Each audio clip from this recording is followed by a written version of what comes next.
It's leading us to major change. Some would say as unprecedented change has occurred during the first industrial revolution.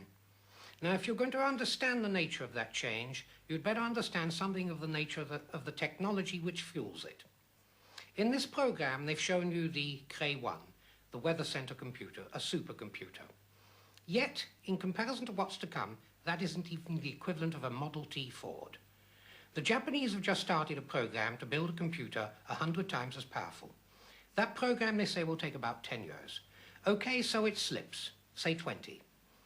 That means very simply that at the end of 20 years, almost everybody will have one, or access to one. Now why? Well, because it's going to be made out of microelectronics. And it's in the nature of microelectronics that 90% of your costs come up front, i.e. it costs you 90% of the total to build the first one. Thereafter, you can shell them out like peas. So everybody has one. That means that a 15-year-old at school today, by the time he's 35 to 45, is going to have almost unbelievable brain and memory power added to aid him in his work.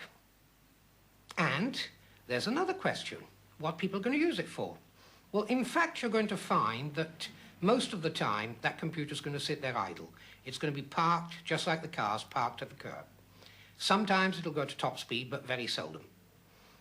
Now, the question now becomes, it's not that do computers have social consequences? It is, what are the social consequences of computers? What